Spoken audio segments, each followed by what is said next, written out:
그리고 서울대가 그리고 우리가 어떤 학문의 진리를 지금 자본주의적 자연계에서는 저기 뭐 한참 떨어져. 야, 그 삼성이 몰아주니까 그게 뭐지? 그 삼성병원이 1등 하는 거지 지금. 선생님이 방금 전에 얘기한 거지 그거는 지금 제일 많은 학생들이 간다고.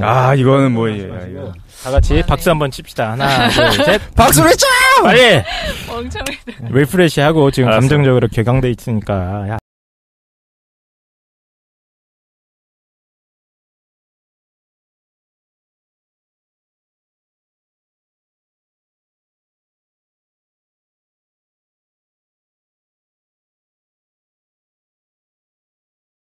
나 지금 열받아.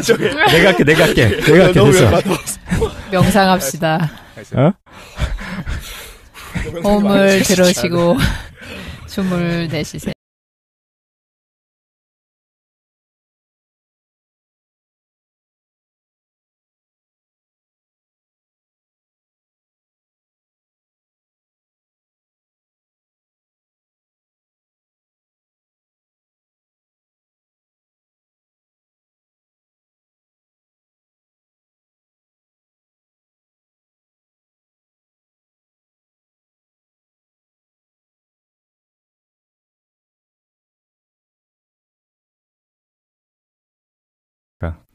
네. 못 보낸 것 같아요.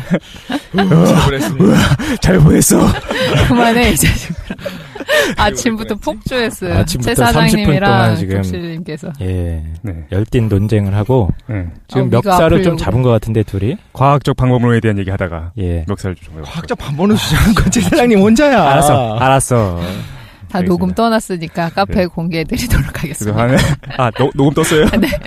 우리가 부끄럽게도 카페에서 소리를 지르면서. 악플 막 장난하게 달리고. 알겠습니다. 저희가 아침부터 사실 좀 방송 준비하러 모였다가 싸움이 붙었어요.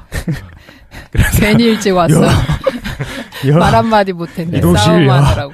네, 최 사장님과 독실이가 굉장히 좀 민감한 주제를 가지고 토론을 했는데 민감한 주제. 네, 언젠가는 이 라이브를 한번 중계를 한번 해드리면 좋겠습니다. 한번 하죠, 뭐 이거. 원래 제가 읽어야 된 자리였는데 도저히 못 읽겠는 거야 지금.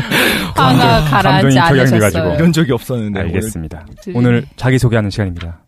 저는 최 사장이고 신자유주의 그리고 미스테리에 관심이 많습니다. 과학적 반론론에 대한 관심이 갑자기 생기고 있어요. 무슨 얘기예요?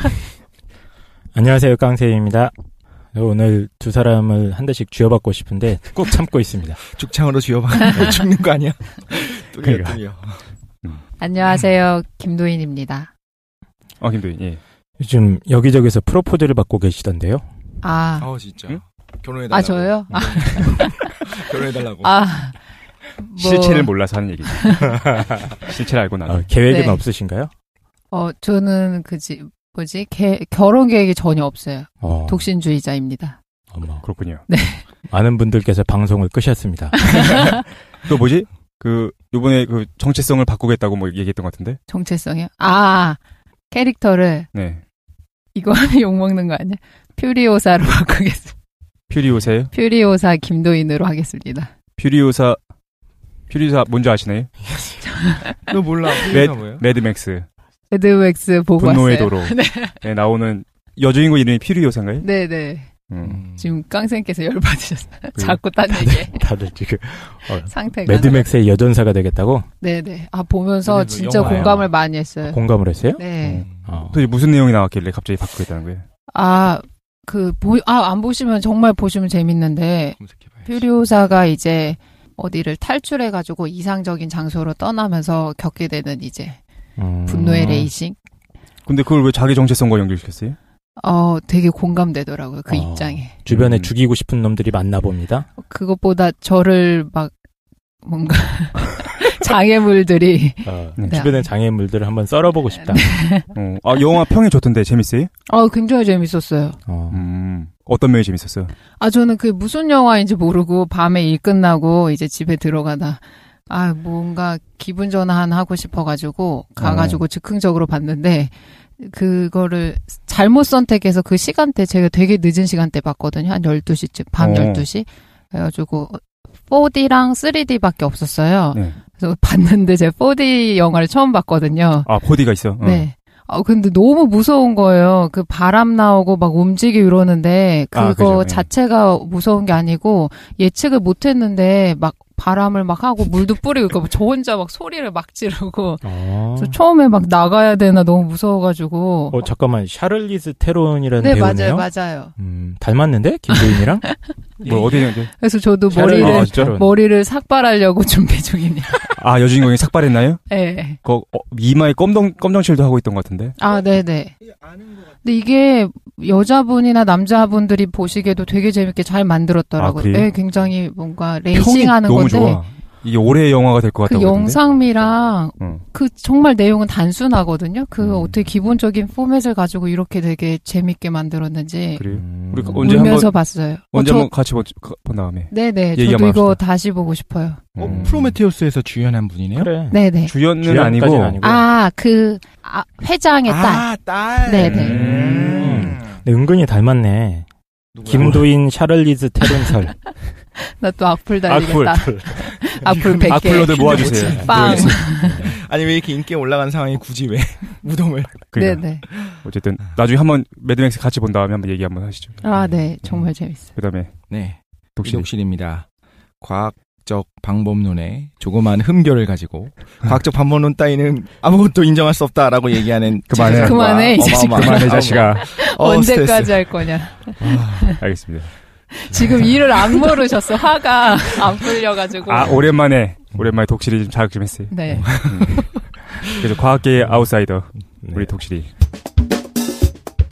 오늘도 지난주에 이어서 이제 교육편 얘기를 쭉 할 겁니다. 그래서 지난 시간에는 저희가 이제 교육 철학 얘기를 좀 했다면 오늘은 이제 현실적인 얘기를 할 거예요. 사실 지난 시간 방송 후기 중에 좋았다는 평가가 많았어요. 좀 현실적인 얘기가 전혀 안 섞였잖아요. 지난 시간에. 맞아요. 이론적인 것만 말해서. 제가 일부러 한 마디도 안 꺼냈죠. 저도. 교육의 보수와 진보, 네. 교육의 전통과 혁신에 대한 얘기를 했습니다. 그 얘기를 꺼내면서 현실적인 얘기를 하나도 안 꺼냈었는데 이번에는 이제 현실로 돌아오는 그런 시간이 현실이죠. 되겠습니다. 한국뿐만 아니라 이제 전 세계적인 현실이죠. 일단 좀 질문을 좀 드리고 싶은데 여러분들은 지금까지 살면서 어떤 제대로 한번 내가 교육을 받았다라는 생각 해본 적 있어요? 가르침을 내가 한번 제대로 받았다. 교육을 제대로 받았다. 뭐 학창 시절이든 뭐 대학교 이후이든 뭐 삶에 대한 그런 건가요? 아니면 상관없습니다. 그냥 지식을 획득했든 내가 어떤 뭐 깨우침을 얻었든 상관없어요. 교육을 잘 받은 것 같아요. 잘 받은 것 같아요. 언제 김도희님은 언제 그렇게 잘 배웠어요? 고등학교 때? 근데 이게 뭐지? 정교화된 교육 과정을 말씀하시는 거죠? 그건. 일단 어떤 모든 교육, 일반적으로 말하는 인생 살면서 전체적으로 다 돌이켜봤을 때 제대로 한번 내가 배운 것 같다. 계룡산? 당연히 계룡산은 배움의 메카입니다, 여러분. 이거에 대해서 과학적 방법론적 입장에서 한번 비판해 주시죠. 어쨌든. 네. 근데 명상 다녔었던 거, 이건 정규 교육 과정이 아니어가지고, 저는 그 과정들 중에서 배운 게 되게 좋았다고 생각하고, 정규 과정에서는, 이 정규 과정이라고 말할 수 있을지 모르겠어요. 대학원 때 다녔었을 때 배웠던 과정이 되게 좋았어요. 대학원 공부했던 적? 네, 왜냐면은, 제가 알고 있는 게 뭔가 절대적이고, 진리라고 생각하고 있던 것들이 컸는데, 그리고 막 동양 철학이 굉장히 우월하고, 뭐 내가 믿고 있는 관점이 굉장히 확실하고 명확하다고 생각했는데 지금도 그렇잖아요. 솔직히 얘기해. 당연히. 우리 싸우는 거 보면서 웃고 있었어요. 니네들은 모른다. 네. 근데 자꾸 배우고 이제 읽고 배우는 게 많아지니까 어떻게 되냐면 점점 제가 너무 틀이 작고 제가 알고 있는 게 협소하다는 걸 알게 됐어요. 그리고 내가 왜 이렇게 동양 철학은 우월하고 내가 믿고 있는 걸 절대시하는지 역사적인 맥락에서 이제 살펴보니까 그러면서 되게 생각의 틀이 많이 깨졌던 것 같아요. 교수님들의 어떤 가르침이 도움이 좀 많이 됐나 보네요. 그 경우에는? 네, 저는 또 저한테 잘 맞는 교수님을 만났었던 것 같아요. 네. 그렇구나. 대학원 2개 중에서 어떤 걸 얘기하는 거예요? 구체적으로? 뭐 둘 다겠지. 둘 다? 네. 말하면 전자예요. 최 사장님은 뭐 제대로 이렇게 교육을 받았다는 생각 해본 적 있어요? 혼자도 상관없어요. 혼자 배웠던 것 같아요. 혼자. 어떻게 대학교 때 책 읽으면서 주식하고 제가 듣기로는 뭐 도서관에서 살았다. 짱 박혀가지고 살 때. 예. 거기서 바퀴벌레랑 같이 대화하고. 그지. 벽 보면서 얘기하고 우주의 신비와 함께 그러니까 최 사장이 보면 정말 박식한데 안 그래? 얕죠 조금. 그만아! 컴플렉스 됐어! 그때 당시에 자기 혼자 뭐 노트 같은 것도 정리를 했어요? 책 보면서? 안 했어요. 그냥 막 읽었어. 3년 정도 그냥 우리 대학생들이 돈이 없잖아요. 그래서 갈 데가 없어가지고 도서관에서 그냥 살면서 머리가 이렇게 든 게 많아져서 이렇게 그래서 이상해진 확장됐다는 거야. 소리 있던데. 이상해졌어. 너무 많은 걸 배우니까. 그만해. 적당히 그만해 이 자식아. 저기가 그러면 그러면 그거 혼자 배운 것도 교육은 교육이겠네요? 그렇겠죠 뭐. 근데 이게 누가 가르쳐 주지는 않았지만 어쩌면 자기 혼자 책을 통해서 배운 거죠. 그지. 말해주니까. 예. 책의 저자가 나한테 말을 해주니까. 그래서 맞아요. 저자와의 대화를. 되게 중요한 것 중에 하나가 교육학에서 이 가르치는 거랑 배우는 거를 구분하는 게 일단 첫 번째 스텝입니다. 교육학에. 가르치는 것과 배우는 것. 예. 보통 교육하면은 이제 우리가 학교 선생님이 열심히 가르치는 장면만 떠오르는데. 그렇죠. 교육이라는 현상의 정말 중요한 부분 중에 하나가 가르치는 것만이 아니고 배우는 것도 굉장히 중요합니다. 근데 잠깐 우리 발음을 정확하게 해야 돼. 가르치다라고 해야 돼. 예, 그렇죠? 가르침. 예. 우리 계속 비판받죠. 가리키다라고 그만해! 해가지고. 이거 의식하지 않고 있어가지고, 가르치다. 그죠. 저희가 좀 배움이 짧습니다. 일단 교육에서 두 가지를 좀 구분해야 돼요. 그쵸. 가르치는 것과 배우는 것. 그러면 가르침의 목적은 사실 배움이죠. 다들 너무 그렇죠. 강조해서 그렇죠. 가르치는 이렇게 하는데. 가르침의 목적은 배움이고요. 예. 가르치지 않아도 배움이 일어날 수도 있어요. 최 사장처럼. 그렇죠. 예. 예, 자기가 혼자 이렇게 하는 부분이 사실 배움에 있어서 굉장히 큰 부분입니다. 근데 이제 과거의 교육을 생각하면 굉장히 대부분의 학자들뿐만 아니라 일반인들도 가르치는 것만 자꾸 초점을 맞춰요. 교육에 있어서. 예, 교육에 있어서. 예, 그래서 일단 오늘 할 이야기의 굉장히 중요한 부분이 이 가르침과 배움의 구분에 대한 이야기고요. 이 지난 시간 정리했던 내용을 잠깐 정리를 해보면은 지난 시간에 논의했던 두 가지 관점도 이 두 가지 틀을 가지고 얘기를 해볼 수가 있어요. 무슨 얘기냐면 전통적인 관점 혹은 보수적인 관점이라는 거는 보편적인 진리나 가치 체계가 있으니까 그거를 좀 전달해주자 이런 입장이었잖아요. 그렇죠. 예, 이것은 가르침에 좀 초점을 두는 관점인 겁니다. 그렇겠지. 왜냐면 진리는 있는 거니까. 네. 그러니까 교육의 어떤 가치의 우선순위를 둘 때 교육자가 어떤 보편적인 진리나 가치 체계를 전달해준다. 가르침에 조금 방점을 찍는 거고요. 그다음에 대안적이고 진보적인 관점은 학생 고유의 잠재력이나 개성, 자율성을 존중하는 입장이기 때문에 당연히 스스로 배우는 과정에 좀 더 초점을 두는 거죠. 그렇군요. 그럼 배움의 방점이 찍혀 있구나. 예. 예. 그래서 지난 시간에 좀 논의됐던 것 중에 애프터로 얘기할 것들이 몇 가지가 있어서 조금 얘기를 해보고 싶은데 김도희님께서 지난 시간에 이제 개인의 자율성이라는 게 어떤 보편성의 바탕이 있어야 된다 이런 얘기를 해주셨던 것 같아요. 맞죠? 네네. 예, 그래서 저도 찾아봤습니다. 그런 입장이 정말 있나. 근데 역시 있더라고요. 공동체주의자들이라고 아시죠? 몰라요. 예, 미국 윤리학계에서 굉장히 큰지는 모르겠는데 우리나라에서 굉장히 컸죠. 마이클 샌델리라는 분이 그 공동체주의 윤리관에 굉장히 거두십니다. 예, 그래서 미국의 원래 윤리학 쪽의 큰 흐름이 그 존 롤즈라는 분과 연계된 자유주의 학파들이 있었는데 거기에 이제 반지를 들고 전통과 가치 이런 걸 수호해야 된다는 입장이 나타났는데 그게 공동체주의자들이거든요. 그렇군요. 예. 공동체주의랑 전체주의는 뭐가 다릅니까? 그거는 다음에 저도 공부를 더 해서 공동체주의랑 자유주의. 예. 자유주의. 그죠? 이 두 가지가 좀 대비가 되는. 자유주의는 원래는 과거는 자유주의와 전체주의가 대비됐었잖아요. 그렇죠. 예전에. 지금은 그거에 대한 대안으로 나온 것들인 거. 좀 세련되게 다듬는 거예요. 공동체주의라는 거는. 그러니까 이 친구들의 논의를 조금 지난 시간 거랑 연결시켜서 정리를 해보면은 이 사람들이 이제 개인의 자유나 자율성만 너무 강조하는 개인주의 혹은 자유주의 진영을 비판하면서 시작을 하는 겁니다. 그래서 핵심적인 근거 중에 하나는 개인이 정체성을 확립하기 위해서는 어떤 상황적 맥락이 반드시 있어야 된다. 근데 그 상황적 맥락이라는 게 다른 게 아니라 공동체 안에서의 인간관계 혹은 과거의 전통이라는 거예요. 그래서 이 과거의 전통적인 이 상황적 맥락이 있어야 그걸 토대로 인간이 자기 정체성을 건전하게 확립을 할 수 있다. 그런 거군요. 그렇기 때문에 그 바탕 위에서 사람이 자율적이고 이런 존재를 거듭나는 거다. 이런 주장을 합니다. 어허. 그냥 예. 보수 같은데요. 그렇죠. 일반적인 보수의 근데 이제 이 사람들도 응. 개인주의를 완전 무시할 수는 없는 거야. 개인의 자율성이 네. 중요한데 음. 이제 지난 시간에 김도희님께서 얘기해 주셨듯이 어떤 자율성의 발현이라는 거는 공동체적 가치나 전통에 기반해야 된다. 그렇죠. 라는 이제 논리를 펼치는 거죠. 그렇군요. 예. 그래서 그런 입장이 있더라는 걸 한번 지금 찾아왔고요. 네. 또 게시판에 보시면은 좀 이런 주장들도 있었던 것 같아요.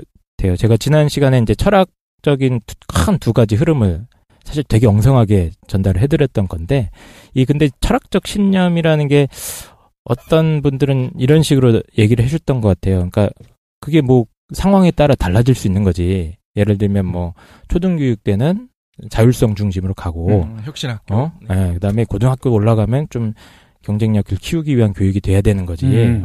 뭐 그게 그렇게 대비되는 거냐? 뭐 이런 주장이 있었어요? 주장 이런 걸로 의심되는 그런 주장도 제가 본 것 같고, 사실 지난주에 독실이님도 그런 얘기를 좀 했던 것 같은데 살짝. 그러니까 국가 경쟁력 향상을 위해서는 좀 보수적인 교육이 중요한 거고, 개인 행복을 위해서는 좀 대안적인 게 중요한 게 아니냐. 이런 얘기도 살짝 했던 것 같아요. 근데 이제 게시판에 올라왔던 것들은 그것들이 양분되지 않고 섞여 있다 이런 내용들이었네. 그런 얘기도 하셨던 것 같은데, 근데 저는 기본적인 생각이 좀 이런 것 같아요. 그러니까 철학적 신념이 상황에 따라서 달라질 수 있는 건지는 잘 모르겠어요. 무슨 말이지? 그러니까 어떤 사람은 보편적 진리나 가치를 중요시 여기고 어떤 사람은 학생 개인의 자율성을 중요시 여기는데 이게 뭐 상황에 따라서 다 이렇게 막 그때 선택적으로 되는 건 아닌 것 같다는 생각이 드는 거죠. 어느 정도는 고정되어 있어야 그렇죠. 된다라고 예. 생각하는 거예요. 좀 구체적으로 얘기해주면 어떻게 고정되어 있어요? 그러니까 지난 시간에 독실이님께서 얘기했던 견해가 있었습니다. 그러니까 국가 경쟁력 향상을 위해서는 보수적인 관점이 좀 유리한 거 아니냐. 그리고 개인의 행복을 위해서는 대안적인 관점이 유리한 거 아니냐. 이런 식으로 얘기를 하셨던 것 같은데, 제가 지난 시간 얘기를 잘 정리를 해보면 독실이님은 제 생각에는 좀 전통적인 관점에 더 기울어 있는 것 같다는 생각이 들었거든요. 그렇죠. 그러니까 왜 제가 이런 말씀을 하냐면은, 그러니까 수학이나 과학 교육이 국가 경쟁력에 도움이 되는 이유가 뭘까요? 과학적 방법론을 할 수 있기 때문에. 그렇죠. 이놈의 과학적 그만해. 방법론. 굉장히 중요한 태제입니다. 그러니까 중요하다고 그게. 굉장히 중요한 겁니다. 야! 엔지니어들을 키워내는 거 아닐까요? 그러니까 이 보수주의자들은 어떤 것이 유용한 이유가 그게 참되기 때문이라고 주장하는 거예요. 참되기 때문에. 네. 그러니까 플라톤이 계속 반복하는 얘기거든요. 근데 약간 다른 거 아니에요? 참되기 때문이란 것과. 근데 이제 사회적 성장을 위해서는 약간 다른 것 같기도 한데. 다른 건데 그 두 개 플라톤이 소크라테스 이브를 빌어서 계속 반복해서 하는 발언 중에 하나가 어떤 것이 유용하려면은 이 세상에서 효용성을 가지려면 어떤 참된 방법으로 정당화된 지식에 근거해야 되지 않겠느냐라는 얘기를 계속합니다. 그러니까 예를 들어서 독실이가 커피를 한번 딱 내려봤는데 이게 맛있어. 너무 맛있는 거야. 그래서 자기가 한 방식이 진리다라고 이렇게 떠들면서 바리스타 코스를 열었어요. 지금 뭔가 그런 사람이 있어. 돌려가는 것 같아요. 제사장을 깠어. 제사장은 온갖 그 재료 비율을 다르게 해보고 가는 방법을 다르게 해보고 이걸 다 실험 기록을 남겨서 데이터를 만들어서 수백 번 수천 번의 케이스 검증을 거쳐서 그 중에 하나를 만들어낸 사람이 있어. 네네. 그러면 이 두 가지 지식 중에 어떤 게 더 유용할까요? 확률이 높을까요? 확률적으로 생각을 해봅시다. 물론 선생님 머리 진짜 좋은 것 같아. 어떤 분은 독실이 커피가 진짜 맛있다. 야, 아까 너 네가 막 떠오른다. 짱이다 진짜. 독실이 커피가 맛있다라고 할 수도 있겠지만 우리가 상식적으로 봤을 때 입지가 중요하죠, 입지가. 예. 어떤 그런 과학적인 데이터베이스, 과학적인 예. 분석을 통해서 뭔가 만들어진 게 유용할 확률이 높다 이거죠. 반대합니다. 예. 어쨌든 그렇지. 일반적으로 보이면 그렇죠. 그래서 필연적으로 참된 진리가 우연적으로 이렇게 개개인이 한 번씩 경험적으로 얻은 것보다 훨씬 유용할 거다 이런 얘기를 하는 거죠. 그러니까 근대 과학이 왜 유용하냐? 진리니까.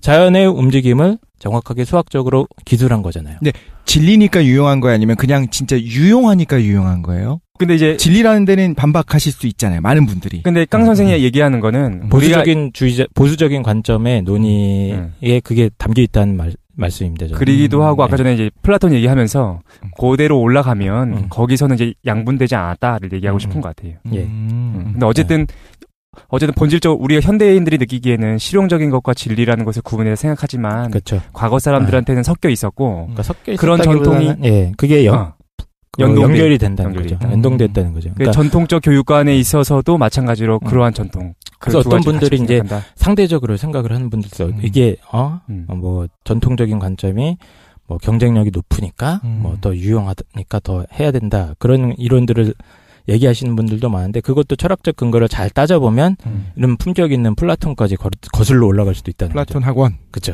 플라톤 학원까지. 예. 그래서 뭐 지난주에 못한 얘기가 좀 있어서 한번 좀 꺼내봤고요. 아, 예.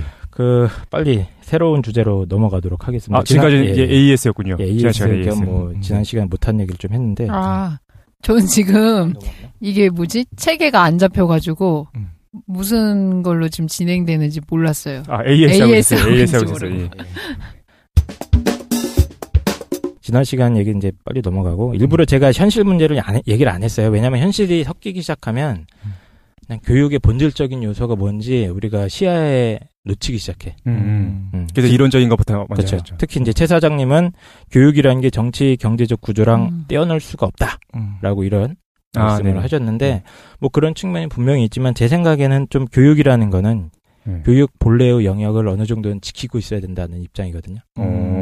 예, 현실에 있어서도 말씀하시는 거죠. 예, 그러니까 왜 그런지는 나중에 좀 얘기를 해보도록 하고요. 그래서 최근에 오늘, 뭐 되게 재밌는 이슈가 있지 않았나요? 과학적 방법론이요? 아니 그만해. 왜 무덤을 파? 알았어. 아니 근데 안 그래도 최근에 되게 재밌는 게 있었잖아요. 그 세계 교육 포럼 지금 있는데 예? 세계 교육 포럼이 지금 있어? 지금 있죠. 지금 열리고 있습니다. 송도에서 송도 컨벤시아. 지금 열리고 있어요? 네. 왜 그런 걸 허락도 없이 열었어? 누가 받아야 돼? 내 허락. 예. 거기서 그 한국 교육의 경쟁력이 굉장히 있다라는 것들을 되게 장시간에 걸쳐서 이야기를 하는 과정에서 실제로 다른 그러니까 반박을 하는 분이 있었어요. 왜 되게 성과가 좋고 실제로 오바마도 한국 교육이 되게 성공했다라고 하고 한국 교육 굉장히 따라가야 된다. 왜냐면 공교육이 미국은 완전히 무너졌잖아요. 아, 그래요? 그래서 그런 이야기를 하면서 같이 한국을 본받아야 된다 이런 것들이 지금 세계의 어떤 화두기 때문에 이 교육 포럼에서 한국 교육이 얼마나 성공적이었는지 얼마나 경쟁력있는지를 이야기하고 있는데 실제로 어떤 분이 이야기를 하기를 왜 이러면서 학생들의 행복 지수는 정말 최하고 얼마나 이런 것들에 대한 문제가 있는지에 대해서는 얘기하지 않냐. 촌스럽게 한국에서 포럼을 열면서 한국 교육이 성공했다는 것만 이렇게 1시간 내내 이야기하는 게 얼마나 촌스러운 일이냐 이런 이야기를 하는데 자랑하고 있는 동안에 어떤 분이 근데 이제 질문 같은 시간에 그래. 그걸 하는데 뭐 마이크는 꺼져버리고 그런데 오히려 그 많은 세계에서 이제 참석했던 교육 포럼에 참석했던 많은 교육학자들은 가고 그분한테 내가 하고 싶었던 얘기였다. 좀 더 자세한 얘기를 듣고 싶다 이렇게 하는 해프닝도 있었다고 봤거든요. 우리가 지금 교육에 대한 이야기를 하는데 때마침 우리 주제에 맞게 네. 그러네요. 때마침요. 우리가 교육 그 주제 하는 줄 알고서 어떻게 알고 세계 교육 포럼이 열렸다는. 그때 실제로 통계조사 돌려보면은 뭐 우울증 학생 비율이라던가 자살률이라던가 학생들의 행복 지수, 뭐 공부에 대한 흥미도 다 최하위. 최악이죠. 근데 정말로 최하위야? 네. OECD 평균 조사 OECD에서. 네. 그래서 김도희님께서도 계속 그 생각을 했을 거예요. 고등학교 때 수학과학 시간에 내가 왜 이걸 공부해야 되는가? 아니요, 저는 그 생각 안 하고 그냥 가만히 있었어요. 다른 걸 하고 있었어요. 딴짓을 하죠. 자거나. 그렇지. 저도 암기 과목 공부하는 걸 너무 싫어했어. 중학교 때 막 기술, 가정 이런 거 있잖아요. 그래 난 좋아했는데. 막 외워야 되니까 너무 싫으면서 했는데 오늘 할 이야기랑 다 연결이 되는 얘기입니다. 오늘은 이제 학교 이야기를 할 겁니다. 학교. 예, 공교육. 그래서 우리가 이 배우기 싫은 거를 왜 공부하게 됐는지 그 역사를 한번 좀 따져보려고 그래요, 먼저. 예. 지난 시간에 제가 살짝 얘기를 드렸지만 과거의 교육은 사교육밖에 없었죠, 그렇죠? 그렇지. 예. 아주 과거, 고대. 예, 아주 옛날에. 고대 중세. 우리나라에서 가장 오래된 학원이 어딘지 아세요? 종로학원. 종로학원이요? 저기 성균관? 경상북도 영주에 가면 소수서원이라고 있습니다. 소수서원. 네. 소수서원이라고 조선 중종 38년 1543년에 풍기군숙 주세붕님이란 분이 지은 거예요. 처음으로 이제 이런 사액서원이 그리고 최초의 네. 사액서원이고 사액서원이 뭐야? 그러니까 정부에서 공식 인증을 해주는 겁니다. 그래서 노비도 좀 붙여주고 땅도 주고 임금님께서 공식 인증 사인 같은 거 해서 내려보내는 거야. 사교육기관이요? 그러니까 성균관처럼 국립대학이 아닌 거예요. 지금 말로 하면요. 사립대학으로 만들어준 거예요. 그러면 조선시대에도 국립이 있고 사립이 있고 이랬구나. 성균관만 국립대학이죠. 나머지는. 그 외에 나머지 대학들이 있었어요? 대학들이 아니고 이제 그 인재분들이 내려가시면 자기 이제 고향 터전에서 인재 양성 교육기관으로 이제 만들죠. 예. 그 소수서원이 최초로 나라에서 인정받은 거. 잘 표현을 해주셨는데 사실은 냉정하게 얘기하면 입시학원이죠. 네. 입시학원. 고시학원입니다. 고시학원. 당시 학문의 목표라는 게 무조건 과거에 급제하고 말하자면 공무원이 되는 거였던 거죠. 또 이런 얘기하면 유림에서 들고 있느랄지 모르겠는데. 입시학원이라고 일반화시키기 어려운 게 왜냐하면 이제 그러니까 서원 자체가 어떻게 되냐면 나라에서 처음 인정받아가지고 이제 소수서원이 시작되기는 하는데 나중에는 이제 조선의 특징인 게 붕당 정치가 있잖아요. 그래서 그 기득권 세력에 이제 굉장히 뭐 사대 사와 같이 정치적인 큰 분란들이 일어난다 그러면 어떤 그 큰 뜻을 보고 태계 이황처럼 뭐 자기 터전으로 내려가가지고 인재를 양성시키는 거에 몰두하는 학자들이 이제 생겨나기 시작해요. 그러니까 지금 정치나 지금 뭐 상황 자체, 나라 자체가 자기가 생각했을 때 이상적이지 않고 문제가 있다라고 하면 거기에 적극적으로 개입해서 비판하거나 뭐 사대사화의 희생자가 되기보다는 후생을 이제 양성시키는 거, 집중적인 인력을. 여기 이제 나라를 새롭게 이끌어갈 수 있는 인재들을 그러니까 뭐 어떤 뭐 꼭 입시 사설 꼭 그러니까 고시에 붙이려고 과거 급제를 목표로 한다고 보기가 어려워요. 그러면 어떤 도덕적 교육이나 이런 것들을 하는 거예요? 네네, 그럼요. 그런 궁금한 게. 근데 이제 그때 당시에는 도덕 교육이 행정고시 과목이었기 때문에 철학 공부랑 그런 걸 과목을 가르치는 거죠. 근데 이제 기본적으로는 이제 거기서 많이 했던 게 사실은 이제 과거 응시를 위한 교육 이 좀 있었죠. 왜냐면 과목 자체가 그거니까. 그리고 공부했으면은 그 뜻을 펼쳐야지. 그렇죠. 예. 근데 과거에 합격하지 않으면 어떤 식으로 자기가 뭔가를 할 수 있어요? 입학 자격에 아예 과거 시험 중에 초시를 합격한 사람들. 네. 그러니까 계속 행정고시 1차 패스한 사람들 모아서 하거나 아니면 순수하게 학문만 공부하는 사람들도 오긴 왔다고 합니다. 그리고 완전 소수 집중 엘리트 교육이죠, 이거는. 그렇구나. 예. 그 동네에서 진짜 제일 잘 나가는 사람들만 짝짝짝 받아서 엘리트 교육. 근데 갑자기 궁금한 게 독실이 얘기가 궁금하다. 그 과거에 합격하지 못한 사람들은 뭐해? 뭐 똑같이 거기서 인재 양성하는 거, 가르치는 교육 담당, 아니면 조금 더 유아 쪽 어린 아이들 담당해서 교육하거나. 공무원 시험 떨어지면 학원 선생이 되는 거죠. 똑같구나 지금이랑. 교육의 목표가? 교육의 목표가 정말로 그 관리를 양성하는 거예요? 아니면 혹시 다른 게 있어요? 기본적으로 이제 그 과거 급제하는 관리 양성의 목적도 있지만. 그러니까 뭐 예를 들어 지금 새누리당이 집권당이에요. 근데 마음에 안 들면 정치적으로 진짜 부딪혀가지고 그 사람들이 개혁하려는 방법도 있지만 새누리당이 이제 정치하고 있는 한국 현실 자체를 바꿀 수 있는 인재들을 집중적으로 양성시키는 거예요. 그러니까 오늘날의 입시학원이랑 가장 큰 차이점은 이제 정치적 영향력 정도? 아니죠. 돈을 벌려고 하느냐, 돈이 아니라 또 다른 이념을 추구하는 게 있느냐, 그 차이인 것 같아요. 아니 그 양성하면 뭘 할 수 있냐는 거죠, 제 말은. 이제 그 사람들이 이제 그 정권으로 들어가게 됐을 때 결과적으로 이제 입시를 해야겠죠. 그래, 유교적인 이상을 펼쳐보겠다 이거지. 근데 그 이상을 펼치는 게 결국엔 관리가 돼야 되는 거잖아요. 네네. 근데 예전에 보니까 뭐 이렇게 임금님이 뭐 잘못했을 때 유생들이 다 같이 나와가지고 한양에서 엎드리면서, 그러니까 그 사람들은 관리가 아니잖아요. 네. 그쵸. 그런데도 그 지금 대학생들이지 뭐 그냥. 그치.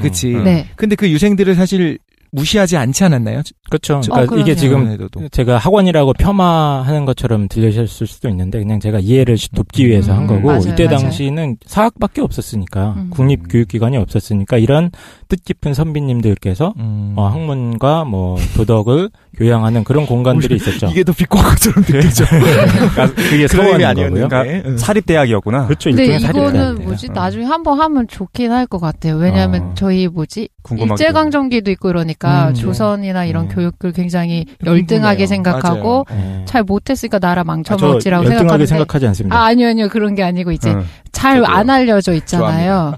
거짓말하지 마 자식들아. 아니 진짜 난 조선에 대해 되게 우호적이에요. 그리고 너무 무서워. 제가 거기 이거 말하기 좀 어려운데 성균관 대학 자체도 지금 뭐 사립대학의 일부라라고 생각하지만 실제로 한국의 국립대학의 시초가 성균관 대학교죠. 그렇죠.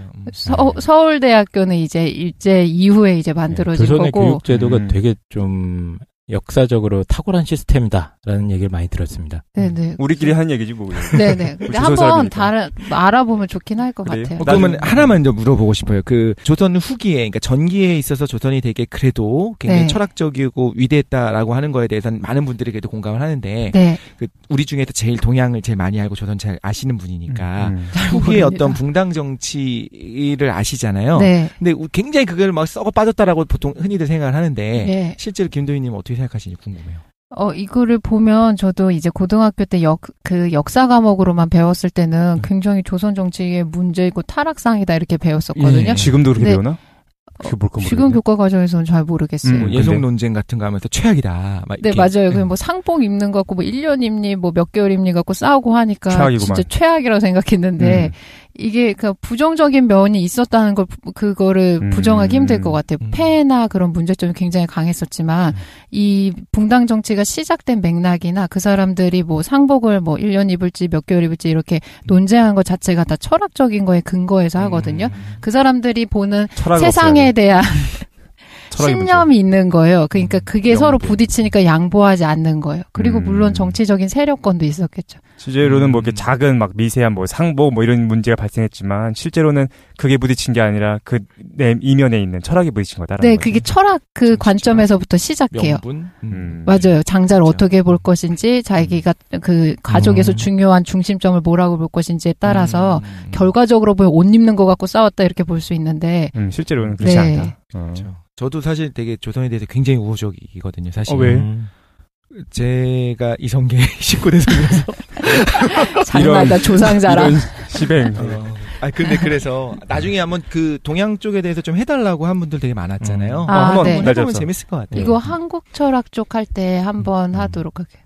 한국 철학대 알겠습니다. 저 진짜 하기 싫긴 하는데. 알았어, 일단 돌아와 교육으로 돌아오도록 합시다. 이런 식으로 근대 이전에 교육은 다 이렇게 종교가 책임지는 경향이 일단 컸습니다. 종교? 예. 그러니까 이슬람 유학은 같은 아니잖아. 경우도 유학도 일종의 뭐 그러니까 일종의 유학도 하나의 애매하지만. 종교로 분류를 할 수 있다고 본다면 일단 서구 중심으로 좀 얘기를 하면 그렇죠. 그러니까 예. 특히 이제 유럽 같은 경우는 기독교가 다 가르치죠. 대학도 교육을 거의 다 갖다가 그렇게 세워지죠. 예, 수도원이나 성직자들이 다 독점을 하는 시대고요. 이슬람도 마찬가지예요. 꾸란 암송학교 같은 걸 다녀요. 애들이 어렸을 때부터. 꾸란 암송학교. 예. 저희 동네에 있습니다. 아 진짜? 이태원에 있어요. 이사 가셨잖아요. 이제 곧 가죠. 예. 그래서 이제 이런 종교적인 도그마들이 교육을 지배하는 경향이 굉장히 오랫동안 지속되죠. 한 1500년 이상. 왜 그럴까요? 예. 그거는 종교 지도자를 세워야 되기 때문에 그런 건가요? 그러니까 일단 그 사회 안에서 종교의 영향력이 그만큼 컸던 거죠. 그리고 나머지는 다 농사 지어야 되니까. 그리고 그 시대의 진리관이잖아. 그때의 진리가 그거였으니까. 종교니까. 그래서 위로부터의 가르침을 충실히 받아들이는 일방적인 학습의 형태가 좀 많았고 교육은 사실 좀 사적인 영역입니다. 국가는 여기에 관여를 안 해요. 즉 학부모가 그냥 결정을 합니다. 학부모가 귀족이야 내가. 애를 학교 보낼 수가 있어. 뭐 수도원에 있는 학교를 보낼 수가 있다 내가. 아니면 가정교사를 붙일 수가 있다. 그러면 보내는 거죠. 교육을 시키는 겁니다. 가정교육을 시키는 거고 조선시대에도 주로 이제 양반들이 서원을 다니죠. 그렇지. 예, 그 이하 계층들은 안 하는 케이스가 있었는데 뭐 중인들도 좀 공부를 하고 이런 케이스도 많다고는 저는 들었어요. 맞나요? 중인 네. 계급들. 근데 이게 중인은 스님을 얘기하는 건가요? 아니요. 상인 계층? 웃기려고 하니 나 아무도 안 웃어. 진짜 기분이 지금 깜짝 놀랐어 지금. 네네. 근데 이거를 뭐 철저하게 금지시켰다기보다는 실제로 공부할 수 있는 여력이 없는 거죠. 공부하고 싶으면 해 하지만 실제로 먹고 살기가 하루 급급한데 그걸 땅이 있어서 소득이 계속 있어야 되는데. 맞아요. 투자할 수 있는 시간이나 금전적인 게 없으니까 당연히 배제되는 거죠. 그렇구만. 그래서 여유 좀 있는 사람은 이제 그 서원 다니고 여유 없으면 집에서 독학하고 뭐 이런 식으로 교육이 이루어졌습니다. 근데 이런 사교육 중심 혹은 종교 중심의 교육이 이제 언제 확 바뀌냐면 프랑스 혁명이에요. 우리나라에서는 사실 이 프랑스 혁명을 이렇게 의미 있게 가르치나? 아니지. 별로 안 가르치는 것 같아요. 근데 하나의 사건으로. 그렇죠. 근데 사실 알고 보면 인류 역사에서 가장 중요한 사건을 꽂아라. 그러면 사실 프랑스 혁명이잖아요. 그렇죠. 꽂아? 꽂아. 꼽아. 네, 프랑스 혁명을 한마디로 정의를 하면은 왕족, 귀족, 성직자 연합군이 인류 역사상 처음으로 자영업자, 유통업자, 농민, 노동자 연합한테 물리적이고 정치적으로 완전 참패한 사건입니다. 그렇구만. 예, 그래서 농민도 들어가는 거 맞습니까? 같이 연합을 해서 싸우죠. 네, 비판이지 아직 마르크스에 의해서 비판이지. 모르고 간 거지. 제한적인 하나 떼줄 줄 알았지. 그래서 기존의 그 왕정과 종교 성직자 중심의 제도와 간섭이 완전 진짜 싹둑 잘리는 역사적인 사건이 벌어져요. 오. 예. 그래서 교육 분야도 마찬가지입니다. 혁명에 성공한 혁명 세력들, 이 사람들이 과거의 귀족 중심의 어떤 종교 교육을 잘라버리자. 라는 목소리가 나오면서 이때 처음으로 공교육 개념을 이제 주창하기 시작합니다. 그렇겠네. 근데 사실 경제적인 논리가 있지 않았을까? 예를 들어서 귀족들이나 아니면 부유한 사람들은 자기 돈이 있으니까 사교육을 진행해도 문제가 없었는데 이제 대중적인 돈이 없는 사람들은 교육을 할 수 있는 방법이 국가가 해주는 일밖에 없으니까. 그렇습니다. 정확한 얘기. 그러니까 이게 왜 이런 얘기가 나오냐면 평등 사상입니다. 평등 사상. 누구나 교육받을 권리가 있는데 왜 귀족들만 저렇게 학원 다녀서 공부하고 이러면 어떡하냐. 우리도 그렇구만. 좀 다니자. 요 개념이 굉장히 중요했어요. 그래서 신분을 초월해서 누구나 교육 기회를 보장받자라는 교육 평등 사상이 그 밑바탕에 깔려 있었고 그렇기 때문에 공교육 제도를 본격적으로 이제 도입을 하기 시작하죠. 그렇군요. 예, 그래서 국가는 그 국가의 모든 어린이들을 양육해야 된다. 뭐 이런 주장들이 이제 프랑스 혁명 이후에 혁명가들이나 그때 당시 정부 종사자들, 사상가들한테 막 나오기 시작하는 시대예요. 근데 이때 정말 보편적으로 모든 사람한테 프롤레탈리아를 포함해서인가요? 아니면 부르주아들만을 대상을 했나요? 그러니까 모두 다. 그치, 공교육이니까. 공교육을 처음으로 책임을 지는 거죠. 그러니까 귀족들만 가르쳤는데 이제 그거를 모든 사람한테 확대시키자 이거예요. 의무로. 그렇구만요. 그래서 18세기 말, 그러니까 1789년. 네, 1700년대 후반에 이제 난리가 나는 건데, 이 18세기 말부터 19세기쯤까지 이 프랑스 혁명의 이념이 전 세계로 이제 슬슬 퍼져 나가는데, 그 과정에서 공교육제도도 같이 퍼지는 거예요. 그렇구만. 예. 그래서 프랑스 혁명도 되게 복잡하잖아요. 혁명 정부가 들어섰다가 또 뭐 공포 정치가 시작되고 반란이 일어나고 왕정 복고가 시작되면서 다시 뭐 또 나폴레옹이 들어오고 난리가 나죠. 그 과정에서 위정자들이 공통적으로 관심을 가졌던 건 뭐냐면 이 국민교육제도, 소위 말하는 공교육제도를 확립하는데 굉장히 큰 관심을 많이 가졌습니다. 그렇군요. 예, 그래서 프랑스에서 먼저 확립이 되기 시작했고 영국이나 독일 이런 나라들도 이제 왕정이 좀 사라지고 뭐 공화정이니 뭐 이런 세속 국가 형태로 변모를 하지 않습니까? 국가들이 다. 그러면서 이 세속 국가들이 공통적으로 다 국가 교육제도, 국민교육제도 이거를 갖다가 탁탁탁 만들어 나가기 시작해요. 자기 의도에 맞게 뭔가 이념을 주입하기 시작하겠네요. 그렇죠. 예. 그래서 이게 사실 학교가 생긴 지 얼마 안 됐습니다. 인류 역사적으로 보면. 그럼 몇 년, 한 300년 된 건가? 300년도 안 됐죠. 안 된 거지. 한 200년 조금 안 된 거죠. 그렇군요. 공교육이라는 게 생긴 게. 우리 애들이 수학 공부를 시작한 지 한 200년도 안 된 거예요. 그렇구만. 사실은. 수천 년의 인류 역사 동안. 그래서 학교라는 게 그렇게 당연한 건 아니었다. 이런 정치적인 사건 때문에 생긴 거다. 이게 일단 중요하고요.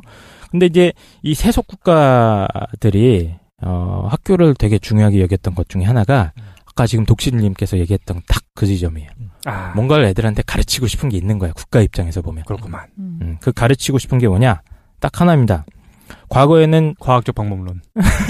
과거에는 중요한 건데 그것도 과거에는 알았어요. 민족이라는 게 없었어요. 개념 자체가. 그렇지. 굉장히 희박했습니다. 그러니까 예를 들어서 뭐 저기 뭐 프랑스랑 벨기에 근처에 있는 농민이 자기가 프랑스인인지 뭐 벨기에 사람인지 이거 구분을 못 합니다. 그때 당시에는. 그때 당시에는 그냥 영주님이 바뀌니까 세금 받으러 오는 사람이 좀 달라지는 거야. 그때. 그러니까 조폭들 두목만 자꾸 바뀌는 거지. 그렇죠. 내가 무슨 어느 나라의 시민이고 이런 개념이 저 지방이나 이런 데 가면 거의 없었다고 그래요. 그렇죠. 국가 개념 대신에 민족 개념 정도는 있었나? 민족이 뭐 이제 생김새로 구분하는 정도겠지. 쟤는 좀 시꺼먼네. 저 어디 사람이요? 그 정도 얘기지. 전라도에서 왔디야. 뭐 이 정도 느낌이죠. 언어 갖고 좀. 예, 언어라든가 이런 게 좀 구분되는 거지. 그거 가지고 서로를 막 너무 배타적으로 보고 이런 건 없었는데 이게 세속 국가들이 민족 개념을 굉장히 강조하기 시작합니다. 왜냐면 그렇죠. 하나의 그 아이덴티티를 만들어야지. 과거에는 종교가 그 역할을 담당했는데 종교를 자기들이 다 싹을 잘라버렸잖아요. 그렇죠. 그러니까 우리 국민들의 어떤 정체성을 하나로 만들기 위한 그런 요소들이 필요했던 거예요. 우리가 남이가. 예, 우리가 남이가. 그게 나오는 겁니다. 사실 민족에 대한 강조보다는 그 국가에 대한 강조가 강했지. 예. 유럽은 어쨌든 민족은 섞여 있는데 국가라는 거는 임의적이었으니까 그걸 강조했던 것 같아요. 그래서 이 공교육이 이제 사실은 이제 정치 지도자들한테 일종의 도구적으로 이용을 당하는 거죠. 아, 그렇군요. 예. 국민 의식을 하나로 묶고 또 국민들한테 과학적 방법론 같은 유용한 지식들을 자꾸 가르쳐야지 국가가 발전하니까. 그렇지. 라는 논리로 공교육을 그렇게 도구적으로 이용을 하게 됩니다. 특히 이제 그때 당시 막 19세기 말쯤 되면 서로 막 식민지 경쟁하고 난리가 납니다. 또 유럽 사회에서는 각 국가들끼리 그렇죠. 군비 경쟁하고 경제 뭐 성장 경쟁하고 이제 지금과 같은 이제 치열한 경쟁 시대가 그때 처음으로 전 세계적으로 확산이 되기 시작하죠. 네, 진정한 세계화는 그때부터 시작입니다. 식민지 시대부터. 그렇지. 예. 이러다가 보니까 공교육을 아주 강력하게 만들어야겠다는 필요성이 생기기 시작하면서 공교육의 가장 중요한 특징이 뭡니까? 공교육의 특징이요? 예, 통일성이죠. 통일성. 예. 어디서나 똑같은 내용을 가르치는 거야. 예. 그래야지 국민들이 다 똑같이 생각할 거 아닙니까? 예, 필요한 기술들도 다 같이 배우고. 예, 그래서 19세기 이제 원래 그 전까지만 해도 뭐 교육을 좀 자유롭게 하자 이런 목소리들이 조금 있었는데 그게 이제 싹 잘리는 거죠. 예, 국가가 자기 어떤 정치 경제적인 필요에 의해서 교육 정책을 다 통제하기 시작하는 겁니다. 그래서 초등학교나 중학교 뭐 의무 교육 제도가 이제 19세기 이후부터 본격적으로 다 확산이 되기 시작하는데 국가가 모든 교육 과정, 뭐 선생님 선발, 교육 방법 이걸 다 개입을 하는 거야. 평가 방법. 네, 평가 방법 이런 거를. 그래서 국가 경쟁의 도구가 돼버린 거죠. 우리나라도 마찬가지죠. 교육 과정 거 누가 만듭니까? 교육 그렇죠. 과정이? 교육부에서 만들죠. 대학 교수님에서부터 학교 선생님까지 다 정부가 관리합니다. 사립대는 아니잖아.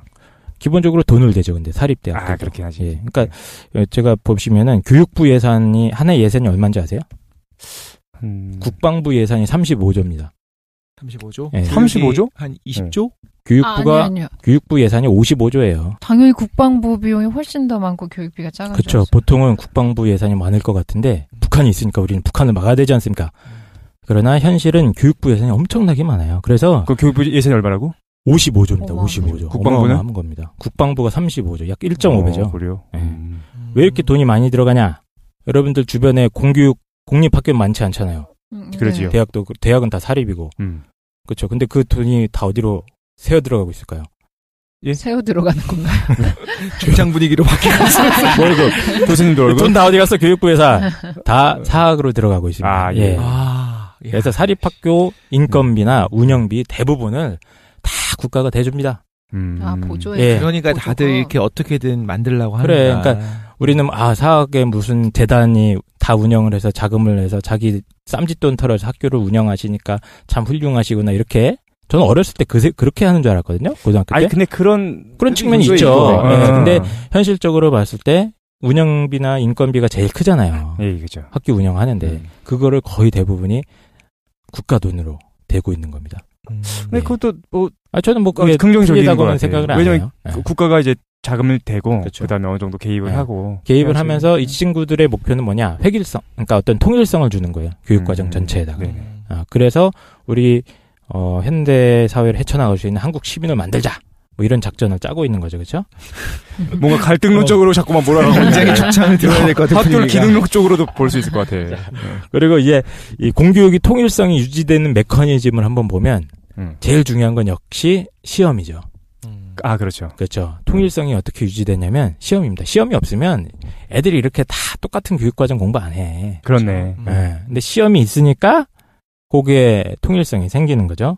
그래서 이 시험 선발 성적에 따라서 관료를 뽑던가 뭐 직원도 뽑고 대학 신입생도 뽑고 하다가 보니까 시험 자체가 사회적인 어떤 지위를 분배하는 그런 기제가 됩니다. 아, 그렇군요. 과거에는 신분이 사회적인 지위를 보장했지만 이제는 학력이 사회적 지위를 어떤 나누는 척도가 돼버린 거죠. 그렇죠?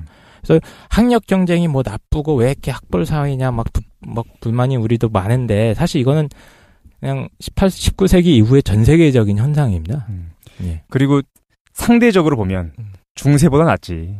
계급으로 어떤 부가 분배되는 것보다. 근데 지금은 학벌주의가 오히려 그런 비판을 두들겨 맞고 있지만 사실 그 이면에 보면 아닌 것 같아요. 돈으로 이미 신분이 결정돼 있고 그런 면도 있죠. 아무리 뭐 있죠. 개천에서 용난다고 해봐야 도저히 뛰어넘을 수 없는 벽이 있는 것 같기는 해.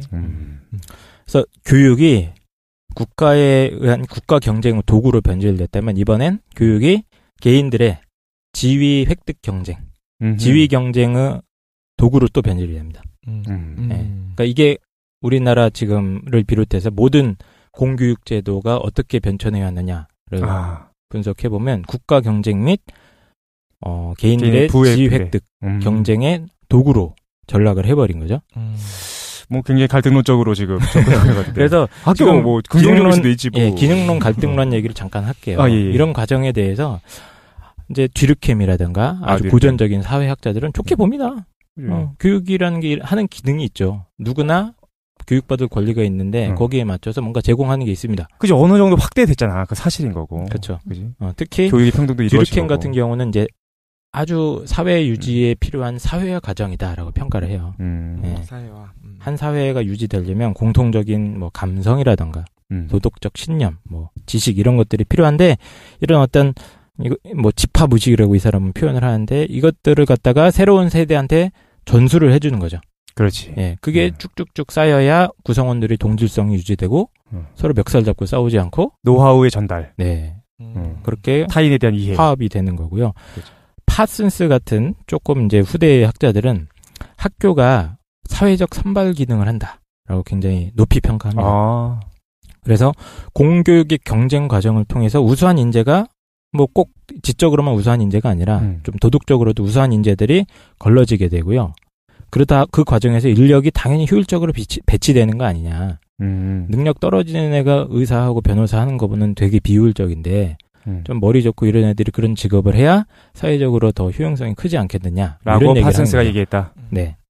그러니까 이 사람 같은 경우는 교육 기회가 만약에 공정하다면 그런 학력 수준에 따라서 사회적 지위가 갈라지는 게 뭐가 문제냐? 공정하다면. 예. 그죠? 우리 주장을 펼치죠. 우리가 일반적으로 믿고 기대하는 교육이 모습인 거잖아요. 우리 지금 다 그렇게 생각하고 애들 경쟁 교육 시키는 거잖아요. 그렇지. 예. 그렇게 되길 기대하는 거지. 했는데 역시 이제 반발하는 사람들이 있죠. 그렇죠. 죽창을 든 죽창의 아버지. 촘스키? 아니요. 마르크스 선생님. 마르크스 선생님께서. 예. 촘스키. 예. 마르크 선생님의 제자들이 사실 마르크스는 교육에 대해서 본격적으로 얘기한 문헌은 없대요. 그냥 돌려가면서 한 문장씩 언급한 것들만 있고 이제 그 마르크스의 학자들이 이제 그 아버님의 뜻을 받들어서 후학들이 그렇죠. 네네. 교육을 비판하기 시작합니다. 그래서 핵심은 이거죠. 자본주의 생산 양식에 적합한 태도와 가치관을 기르는 것이다. 우리나라의 지금 이제 현재 공교육이라는 것. 말 어렵게 하지 노동자를 키운다라는 거죠. 그렇죠. 그러니까 단순 노동자들한테는 복종하는 걸 가르치는 거야. 겸손하고 까불지 마라. 절제하고. 그치. 협력해라. 싸우지 말고 알았지? 억울한 일이 있으면 잡는 거야. 그치. 이렇게 가르치는 거죠.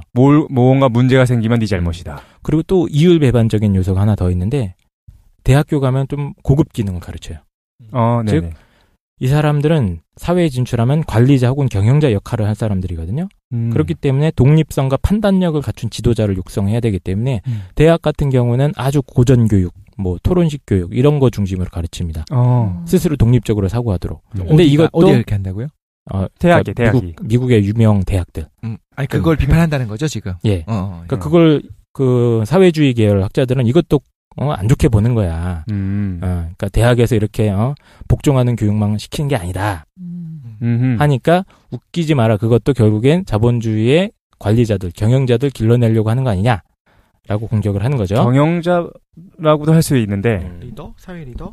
사회 리더? 아니 그 고급 관리들인 거지. 뭐. 그렇죠. 고급 관리들. 그러니까 열심히 우리가 노력해서 좋은 대학을 나오면 뭐가 되냐면은 좋은 노동자, 질 좋은 노동자가 되는 거고. 학교는 그냥 노동자 및 경영자 생산을 찍어내는 거죠. 근데 경영자를 거기 넣어도 되는지가 조금만 의심 들어서. 왜냐면은 우리가 경영자를 여러 가지로 볼 수 있죠. 월급을 받는 경영자도 있겠지만 일단 자본가를 좀 분리시켜 놓는 아들. 말하는 건가요? 아, 자본가의 아들. 그분께서 뭐 갤럭시를 개발하셨다고요. 예. 어쨌든 학교라는 건 간단합니다. 자본가들. 그러니까 우리가 자본가라고 하면은 뭐 대단함 누가 있는 것 같잖아요. 네.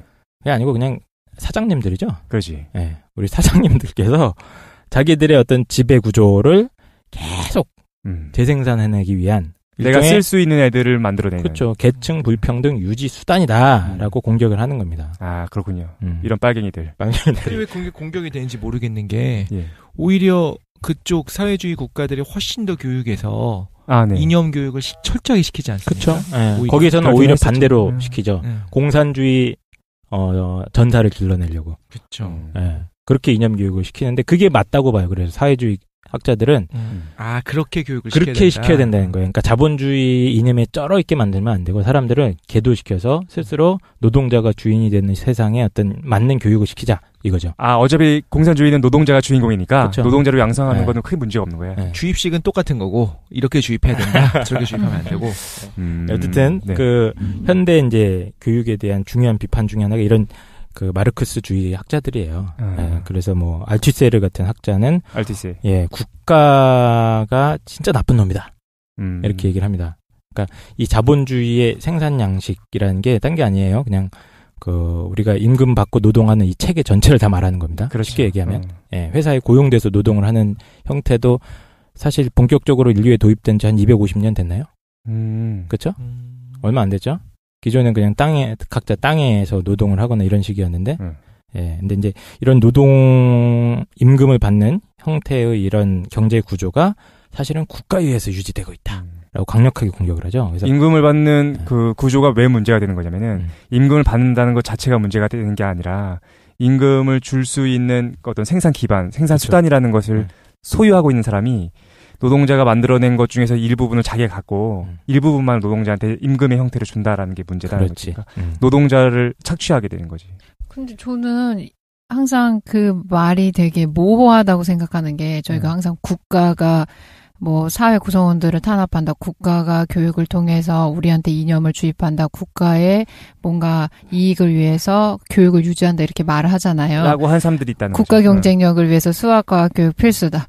도대체 국가가 누구를 의미하는지 모르겠어요. 저희가 항상 저는 이거 생각할 때 이거 완전 범주화의 신화예요. 그쵸. 배울 때 신자유주의하면 국가 경쟁력이 우수해서 우리가 이익을 만들 수 있어라고 하지만 실제로 만약에 국가 경쟁력이 우수해요, 한국이. 만약에 그래서 OECD 국가에서 상위에 랭크돼 있다 그러면 한국 사람 모두 전체 구성원이 다 자기가 행복하거나 이익을 추구하는 삶을 살 수 있는 건 아니거든요. 네, 근데 항상 저희가 배울 때 국가 경쟁력을 위해서 그거 필수야. 국가가 우리한테 이념을 주입해. 그럼 진짜 국가가 그렇구나라고 생각하는데 국가가 누구인지 인격적으로 생각해보면 진짜 실체가 모호하다. 잘 모르겠죠. 국가의 주인을 저는 알고 있습니다. 예? 그러니까 집에 조심해. 그만해. 그분께서는 지금 누워 계십니다. 병상에. 살아있는지 죽었는지 모릅니다. 국가의 주인은 국민이죠. 예를 들어 뭐 집권층이 국가다라고 하면은 쉽겠지만 그것도 되게 모호하다는 거죠. 집권층 항상 변하니까. 마르크스주의자들의 핵심이 뭐냐면 국가의 주인이라고 하는 놈들은 생산수단 사실 가지고 있는 사람들. 그렇죠. 자본가. 그러니까 우리나라로 치면 소위 말하는 이제 가문들.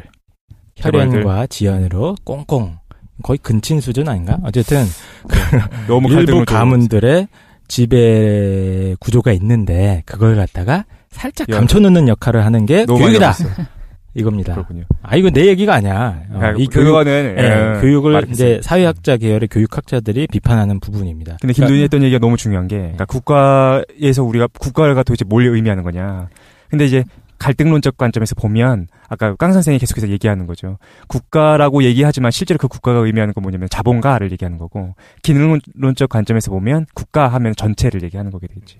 그러니까 그게 말이 항상 저희가 생각할 때 개념화시키지 않으면 이해할 수 없으니까 개념적인 용어들로 표현하지만 항상 그 추상화하는 거에 대해서 위험성을 알아야 되는 것 같아요. 예를 들어 저희도 맞아요. 어렸을 때 항상 역사 교육 받으면 한국이랑 일본이랑 대립구조로 배우잖아요. 그래서 고등학교까지 졸업할 때까지 어떻게 생각하면 일본 놈 죽일 놈들 해서 뭐 한일 경쟁 붙으면은 막 열되게 응원하는데 대학 가서 공부하고 여러 가지 책을 읽다 보니까 무슨 생각이 드냐면 일본이라는 게 굉장히 추상적인 카테고리인 거예요. 그렇죠. 일본 예를 들어 조선에 대해서 식민 지배할 때 일본 사람도 피해를 입거나 뭐 전쟁터에서 그냥 죽어가거나 이렇게 희생당한 사람도 굉장히 많거든요. 근데 저희는 그냥 퉁쳐서 일본 놈들 나쁜 놈들 우리나라 침략해서 이렇게 배우잖아요.